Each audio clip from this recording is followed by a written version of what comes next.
तो दोस्तों, चलिए नवंबर महीने का करंट अफेयर्स आगे कंटिन्यू करते हुए सबसे पहले इसमें हमारा बिंदु है गैरीसन टॉपिक। जो गैरीसन होते हैं सैन्य अड्डे होते हैं स्थायी, जो भारत ने 3 नए गैरीसन बनाए जो सिलीगुड़ी कॉरिडोर के पास बनाए। सिलीगुड़ी कॉरिडोर वो पट्टी है जो भारत को उसके ईस्ट 8 राज्यों को जोड़ती है, जो 22 किलोमीटर चौड़ी है। इसे चिकन नेक भी कहा जाता है। जो भारत ने 3 नए सैन्य अड्डे बनाए हैं उनमें सबसे पहले garrison Lachit Borphukan military station, ये दोहरी असम में बनाया गया है। दूसरा फॉरवर्ड बेस किशनगंज बिहार में बनाया गया है। और तीसरा है फॉरवर्ड बेस चेपड़ा पश्चिम बंगाल में बनाया गया है।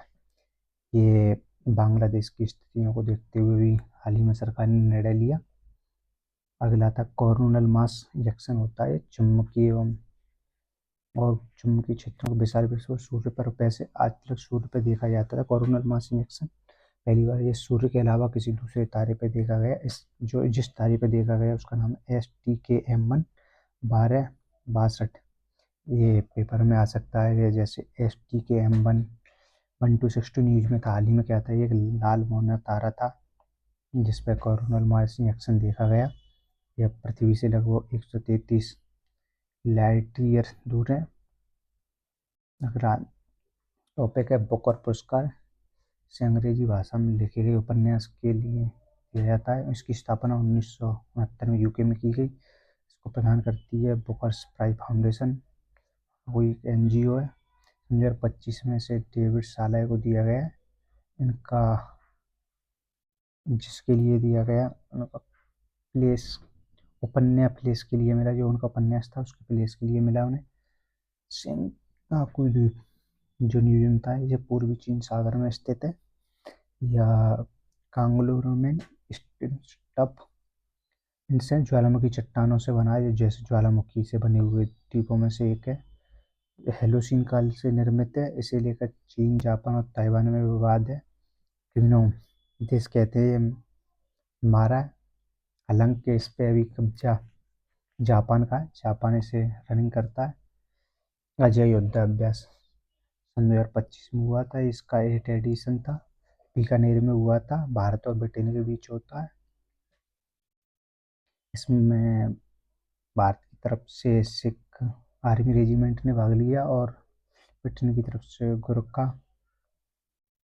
और आगे स्यूडोमोनस एरगोनोस्टेम PA14 क्या एक न्यूज में था, तो ये एक जीवाणु है। गोपाल रत्न पुरस्कार इसे पशुपालन डेयरी क्षेत्र में दिया जाता है। केंद्रीय मत्स्य पालन पशुपालन डेयरी मंत्रालय द्वारा दिया जाता है। इसका उद्देश्य है स्वदेशी गायों और भैंसों की नस्लों को बढ़ावा देना, डेयरी सहकारी समितियों को सशक्त बनाना। इसे 26 नवंबर को दूध को दिवस हर वर्ष मनाया जाता है, उस पर इसे दिया जाता है 26 नवंबर को। क्योंकि इस वर्ष जो श्वेत क्रांति के जनक थे डॉक्टर वर्गीज कुरियन, उनके जन्मदिन के में मनाया जाता है। भारत विश्व में सबसे बड़ा दूध उत्पादक देश है अभी। और शायद स्टेट में देखें तो यूपी पहले नंबर पे है, उसके बाद राजस्थान है शायद। अगला NFS है, नेशनल फूड सिक्योरिटी एक्ट 2013। इसने भारत की खाद्य योजनाओं को कानूनी अधिकार में बदल दिया, जो जैसे अनाज प्रदान करने के साथ साथ पोषण सुरक्षा पर भी देना। जैसे पहले दिया जाता खाली अनाज, अब लेकिन उसके साथ साथ पोषण युक्त पे ध्यान दिया गया है कि जो योजना चलती है जैसे आंगनवाड़ी को लेके और शहरी ग्रामीण जो राशन कार्ड वगैरह बनते हैं उनमें भी पोषण का ध्यान में रखते हुए अनाज प्रदान किया जा रहा है। और इसमें 6 से 14 वर्ष के लिए बच्चों के लिए मिड डे मील स्कीम चलाई गई, जिसे PM पोषण के नाम से जाना जाता है। उसमें खाने के लिए न्यूट्रिशन पर भी ध्यान दिया जाता है। और अगला QS सस्टेनेबिलिटी रैंकिंग रिपोर्ट, इसकी शुरुआत 2023 में हुई थी, जो लंदन की एक QS एजेंसी है वो इस रिपोर्ट को जारी करती है। यह स्टूडेंट फैकल्टी अनुपात पर आधारित है। इसमें विश्वविद्यालय की वैश्विक पर्यावरणीय और सामाजिक चुनौतियों को कितना प्रभावी तरीके से निपट रहे हैं उस पर देखी जाती है। जो यूनिवर्सिटी हैं, विश्व जो पॉल्यूशन को लेके इन्वायरमेंट में सामाजिक चुनौतियों को कितना प्रभावी तरीके से काम कर रही हैं, उन सब के लिए दी जाती है। इसमें प्रमुख है SDG 4, SDG 13, SDG 17 के लक्ष्यों को ध्यान दिया जाता है। इस बार भारत की 103 यूनिवर्सिटी इसमें शामिल है, लेकिन नंबर के आधार पर इसमें भारत चौथे नंबर पर रहा। पहले नंबर पर सबसे ज़्यादा USA की, फिर चीन की, फिर UK की, फिर इंडिया की यूनिवर्सिटी। सबसे अच्छा स्कोर इसमें IIT दिल्ली ने किया, 205वीं रैंक आई उसकी। वर्ल्ड हैप्पीनेस रिपोर्ट ऑक्सफोर्ड विश्वविद्यालय पहली में रिसर्च द्वारा प्रकाशित की जाती है। सन 2025 में फिनलैंड तो लगातार टॉप ही कर रहा है भाई। भारत की रैंकिंग 118 और स्कोर था 4.389, और पाकिस्तान की रैंकिंग 109। ये तो समझ में नहीं आ रहा, पाकिस्तान की रैंकिंग हमसे अच्छी कुछ भी देते थे भाई। नोट GDP, अरे वो GDP अच्छी है तो ज़रूरी नहीं उस देश की रैंकिंग अच्छी हो, क्योंकि GDP के मामले में तो USA टॉप पे है। USA की इसमें ranking Finland, Denmark, Norway country की अपेक्षा अच्छी नहीं होती। ऐसे ही भारत पाकिस्तान की उड़ान योजना, ये उड़े देश का हर नागरिक था। सन 2016 में इसकी शुरुआत की गई थी। इसके तहत पहली उड़ान दिल्ली से शिमला के लिए हुई थी सन 2017 में। जो अभी हाल ही में 4 नए श्रम कानून परिवर्तन हुए थे, वो थे वेतन संहिता 2019, औद्योगिक संबंध आईएस संहिता 2020, सामाजिक सुरक्षा संहिता 2020, वैवाहिक सुरक्षा, स्वास्थ्य एवं कार्य परिस्थिति 2020। इन चारों लॉ में परिवर्तन किया गया।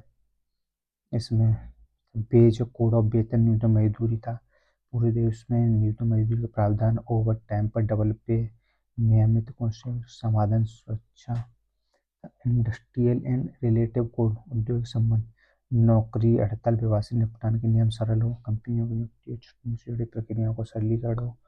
तीसरा सोशल सिक्योरिटी कोड, सामाजिक सुरक्षा, इसमें PF ऐसे पेंशन और मातृ लाभ जैसे अधिकारों को व्यापक रूप से मजबूत किया जाए। कि वर्कर जैसे स्विगी, जोमेटो, जेप्टो, ओला, उबर को पहली बार कानूनी पहचान की सुरक्षा में लाया गया।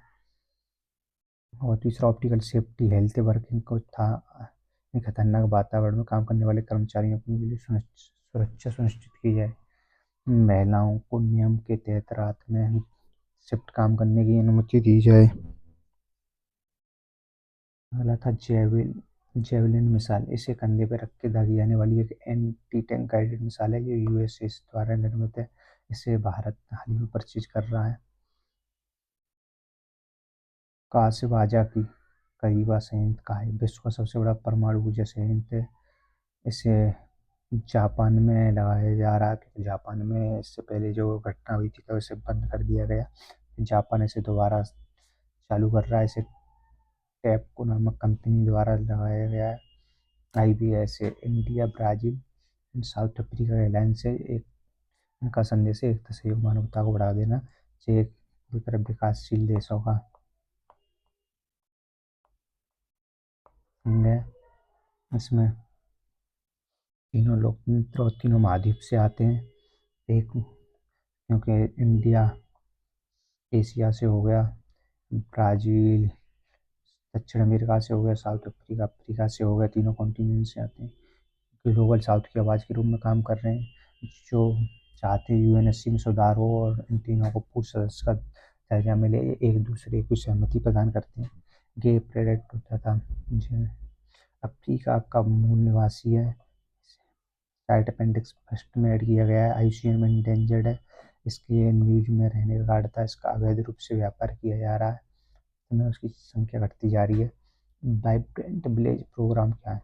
इसकी शुरुआत गृह मंत्री ने की, जो केबुती अरुणाचल प्रदेश में की गई। लॉन्च इसे सन 2022 में किया गया। इसका उद्देश्य था सीमा संरचना को मजबूत करना, रणनीति, सीमा क्षेत्र में रहने वाली आबादी का समर्थन। LAC में इस योजना के तहत प्रदेश हैं हिमाचल प्रदेश, उत्तराखंड, अरुणाचल प्रदेश, सिक्किम है। इसमें सभी देशों में नहीं, और इन राज्यों के भी सभी जिलों में नहीं। इसमें 19 जिले और 40 लोग शामिल हैं। इस योजना का फेज फर्स्ट, इसमें केंद्र और राज्य मिलकर दोनों काम करते थे। 2022 में हुआ था। इस योजना का फेज 2 सन 2022 में शुरू किया। इसमें सबसे ज़्यादा इम्पोर्टेंट काम की बात यह है, जो पहला फेज था वो सेंट्रल स्पॉन्सर स्कीम के तहत था, जो 2025 में शुरू किया है। सेंट्रल सेक्टर यानी सेंट्रल सेक्टर और सेंट्रल स्पॉन्सर होता है, जिसमें सेंट्रल सेक्टर में 100% केंद्र सरकार वहन करती है योजनाओं में, और सेंट्रल स्पॉन्सर में जैसे अगर नॉर्मल स्टेट हैं नीचे वाले, उनमें 50-50 करती है, और जो पहाड़ी राज्य होते हैं उनमें 90 और 10 का होता है। ऐसी यूटी में जिसमें 90 केंद्र सरकार करेगी, 10 राज्य सरकार करती है। सेंट्रल अनुच्छेद 240 ये न्यूज में कहा, राष्ट्रपति को उन केंद्र शासित प्रदेशों में विनियम बनाने की शक्ति देता है जिसके पास अपनी विधानसभा नहीं है। जैसे अभी हाल ही में चंडीगढ़ को आर्टिकल 240 के तहत लाने की बात की गई थी, और उसमें सबसे ज़्यादा ध्यान रखने वाला आर्टिकल 240 में जो यूटी से हैं वो इसमें अंडमान निकोबार, लक्षद्वीप, दादर नगर हवेली, दमन और द्वीप हैं। और पुडुचेरी भी जब अनुच्छेद 240 में आती है, जब उसकी विधानसभा निलंबित हो तो उसे अनुच्छेद 240 के तहत रूल किया जाता है, जिसे राष्ट्रपति करते हैं। फिर था INS माहे न्यूज में, ये माहे श्रेणी का पहला एंटी सबमरीन वाटर एयरक्राफ्ट है। इसे सेना को सौंपा गया, इसका कमीशन जनरल सेना के अपने उपेंद्र द्विवेदी ने कमीशन किया था। पहली बार ऐसा हुआ कि नौसेना का युद्धपोत का कमीशन थल सेना प्रमुख कर रहे हैं, जो एक दूसरे के प्रति संबंधता को बढ़ावा देता है। यह कम गहराई वाला समुद्री क्षेत्रों में पनडुब्बियों को खत्म करने में काम कर सकता है। INS माहे 80% स्वदेशी कंपोनेंट से बना है। इसे कोचीन शिपयार्ड लिमिटेड द्वारा डिजाइन किया गया। इसका उपनाम है साइलेंट हंटर। INS माहे का दूसरा नाम है साइलेंट हंटर। चंद्रयान 5 या लूप एक्स मिशन ये एक ही है, जिसे भारत की इसरो और जापान की जाक्सा कंपनी मिलकर दोनों उसका काम कर रहे हैं। यह संयुक्त चंद्र अन्वेषण मिशन है। चंद्रयान श्रृंखला का 5वां मिशन है। चंद्रयान 5 को दक्षिणी ध्रुव पर केंद्रित है। इसमें इसरो की भूमिका है, इसमें लैंडर का निर्माण, कई वैज्ञानिक पेलोड और लैंडर नेविगेशन और लैंडर प्रदान प्रणाली, जिसमें जाक्सा क्या कराएगा, S324 लीटर लॉन्च वाहन उपलब्ध कराएगा, लूनर रोवर बनाएगा, लैंडिंग सैटेलाइट कराएगा। इसके साथ साथ दोस्तों आपके लिए जरूरी सूचना है, यह सब आपको PDF जिसमें आपको जनवरी से लेके दिसंबर तक की PDF सारी शॉर्ट नोट्स बने हुए free of cost Telegram channel पर मिल जाएंगे, आप उसे ज्वाइन कर सकते हैं। इसके टेलीग्राम चैनल की लिंक नीचे दी हुई है, जो पहली वीडियो उसके डिस्क्रिप्शन में। चंद्रमा का दक्षिणी ध्रुव, जहाँ सूर्य की रोशनी पहुँचती नहीं है, मौजूद वाष्पशील है अत्यंत कम है, जिसमें हमने अपना चंद्रयान 3 लॉन्च किया था, जिसका नाम शक्ति शिव शक्ति पॉइंट रखा है। आदि विशेषताओं का पता लगाना। गेली हुब्बी, ये इथोपिया में स्थित ज्वालामुखी है। इसका विस्फोट हुआ जो इसकी न्यूज में, जिसकी जेट स्ट्रीम के कारण राख एवं धूल के कण भारत की ओर अग्रसर हो रहे, जिससे भारत के पूर्व हिस्सों के विमान की बाधा बनने का कारण था। भारत के मुख्य न्यायाधीश के रूप में, भारत के 53वें मुख्य न्यायाधीश के रूप में सूर्यकांत जी बने, जस्टिस सूर्यकांत। और भारत के पहले CGI का नाम आए तो जैसे स्टेट PCS एग्जाम वगैरह में पूछ लेता है, तो हरीलाल कानिया जी पहले भारत के चीफ जस्टिस और न्यायाधीश थे।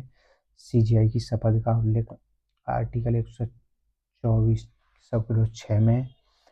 संविधान के मुख्य न्यायाधीश की नियुक्ति का स्पष्ट उल्लेख नहीं है संविधान में, जो जज की नियुक्ति है उसी के तहत होती है। स्पष्ट मुख्य प्रावधान नहीं है कि मुख्य न्यायाधीश की नियुक्ति इस प्रक्रिया के तहत होगी।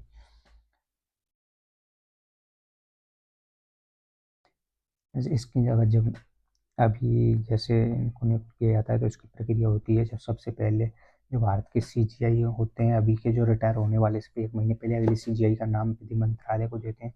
फिर विधि मंत्रालय PM को सिफारिश करते हैं, कि जब PM उसे राष्ट्रपति को सौंपते हैं, जब राष्ट्रपति साइन करते हैं उसके बाद अगले CGI बनते हैं। शपथ राष्ट्रपति दिलवाते हैं।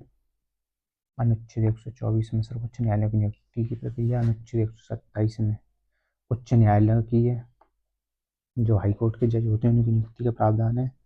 और न्यायाधीश पात्रता मानदंड, अनुच्छेद 124 के सब क्लोज 3 में के न्यायाधीश के नियुक्ति के क्या क्या होंगे, उसे पद से हटाने के अनुच्छेद 24 के क्लोज 4 में। इसके किस आधार पर उठाया, जिसके सिर्फ 2 आधार हैं, सिद्ध पराचार्य एवं अक्षमता, यानी अब वो काम करने में सक्षम नहीं रहा। सीजीआई को मास्टर ऑफ द रोस्टर भी कहा जाता है, क्योंकि यही डिसाइड करता है कौन सा केस किस पैनल को जाएगा। साफरान जो एनिवेशन मैन्युफैक्चरिंग सिस्टम है, जो एक फ्रांस की एरोस्पेस कंपनी है, जो भारत में अपना सेंटर लगा रही है, जिससे भारत के जितने भी एरोस्पेस फ्लाइट वगैरह हैं उनकी सर्विसिंग वगैरह का काम हो सकेगा, क्योंकि इससे पहले भारत में नहीं था। इससे पहले भारत के एयरक्राफ्ट सर्विसिंग वगैरह के लिए दुबई, सिंगापुर, श्रीलंका जाते थे। जब से यहाँ पे लगा दिया जाएगा तो भारत के आसपास देशों के भी भारत में आएंगे और उससे लोगों को रोजगार वगैरह मिलेगा। तो आज दोस्तों यही खत्म होता है कंप्लीट नवंबर महीने का डिस्कशन। ऐसे ही आपको पिछले भी महीनों के मिलेंगे। हमारे चैनल को सब्सक्राइब करें और शेयर करें, और पीडीएफ के लिए आप टेलीग्राम लिंक में दी हुई उसे ज्वाइन करें।